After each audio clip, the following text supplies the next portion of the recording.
જય શ્રી કૃષ્ણ પપ્પા. આજની વાર્તા. એક ફેરે એક મોટા ઘરમાં એક નાનકડું ઉંદર એના મમ્મી પપ્પા ભાઈ બેન કાકા કાકી દાદા દાદી બધાય સાથે એ લોકોનું આખું પરિવાર આ ઘરમાં રહેતું હતું. ઘરમાં બીજું કોઈ નહોતું.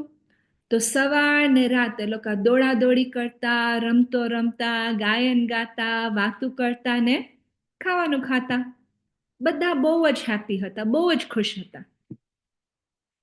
થોડોક ટાઈમ થયો, 1 વર્ષ થયો હશે ને ક્યાંથી ને ખબર નહીં એક મોટી બિલાડી ઘરમાં આવી. એને સૂંઘ્યું, એને સાંભળ્યું, આ ઘરમાં તો આટલા બધા ઉંદર છે, મને તો મજા આવી જશે. એટલે એ ઘરમાં આવી ગઈ ને પછી દરરોજ એક ઉંદરને પકડી ને ખાઈ જાતી.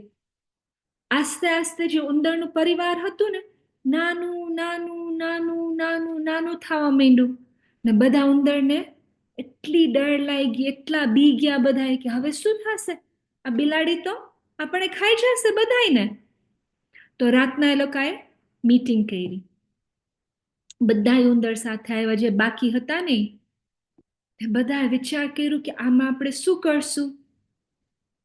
તો બધા વિચારવા લાગ્યા આપણે શું કરે કે આ બિલાડી આપણે રીતના ખાઈ નહીં. તો એક ઉંદરે હાથ ઊંચો કર્યો કે મને આઈડિયા છે. તો બધા કે હા હા બોલ, શું આઈડિયા છે? કે આપણે છે ને એક દોરી લઈએ ને એમાં એક નાનકડી ઘંટડી બાંધે ને એ ઘંટડી આપણે બિલાડીના ગળે બાંધી દઈએ. તો એ જ્યારે પણ ચાલીને જશે તો આપણે અવાજ આવશે એટલે આપણે ફટ દઈને ભાગી જશું, પોતપોતાના ઘરમાં ગળી જશું. તો બધા કે હા, આ આઈડિયા તો બહુ ફાઇન છે, બહુ જ સારો આઈડિયા છે. તો પાછળથી ને એક જે બીજો ઉંદર હતો ને વધારે થોડુંક વિચારતો હતો. તે કે આઈડિયા તો બહુ ફાઇન છે, બહુ સારી આઈડિયા છે, પણ બિલાડીની ગળે ઘંટી કોણ બાંધશે? બધા પાછા વિચારમાં પડી ગયા કે આ તો બહુ ડેન્જરસ કામ છે ને, આમાં તો કોઈ ખવાય જાય. તો બધા વિચારવા માંડ્યા અને પછી એક પાછળથી એક બીજો ઉંદર હતો, થોડોક વધારે બ્રેવ હતો, વધારે વીર હતો. કે બિલાડીના ગળે ઘંટી હું બાંધીશ. કે તું બાંધીશ? કે હા, કંઈક તો કરવું પડશે ને તો આવી રીતના તો એ આપણે બધાને ખાઈ જશે.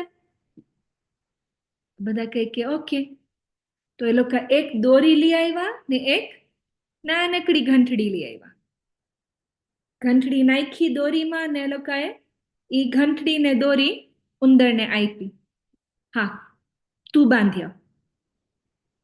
રાત પડી તો ઉંદર ધીમે ધીમે જોવા માંડ્યો કે બિલાડી ક્યાં છે ને એને બિલાડીને જોઈ એટલે પોતે સંતાઈ ગયો ને સંતાતા સંતાતા આમ થોડુંક ડોકું એનું બારે કાઢીને કે બિલાડી બેન, બિલાડી બેન.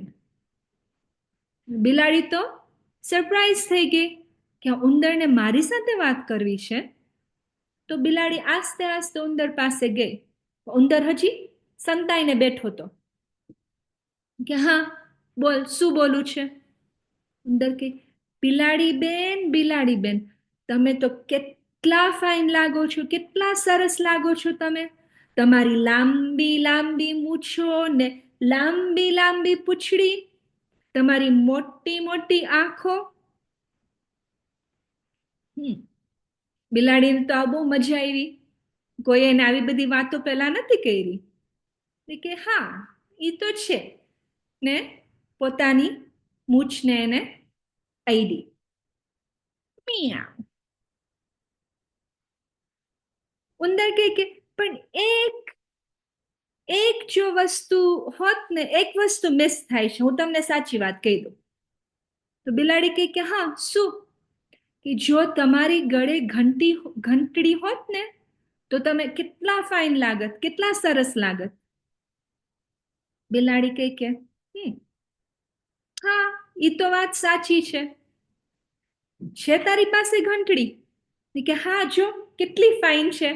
ને એને ઘંટડીને દોરી દેખાડી કે હા બસ બાંધી દે મને. બાંધી દે તો વાંધો નહીં, પણ એને જવું પડશે ને. તો એકદમ પણ એ વીર હતો ને, ગયો આસ્તે આસ્તે આસ્તે આસ્તે બારે ગયો ને બિલાડી નીચે બેસી ગઈ ને ઉંદરે આસ્તે આસ્તે એના ગળે ઘંટડી બાંધી દીધી ને જલ્દી ફટ કરીને પાછો એના ઘરમાં ગળી ગયો. પછી બારે જોયું તો બિલાડી પોતાની સફને મિરરમાં જોતી હતી. હું તો બહુ ફાઇન લાગુ છું. આ ઘંટડી તો કેટલી ફાઇન લાગે છે. પણ ત્યારથી પછી શું થયું? જ્યાં પણ બિલાડી જાતી તો ઉંદર સાંભળી જતા કે હમણાં હવે બિલાડી આવે છે ને ફટ દઈને પોતપોતાના ઘરમાં ગળી જતા.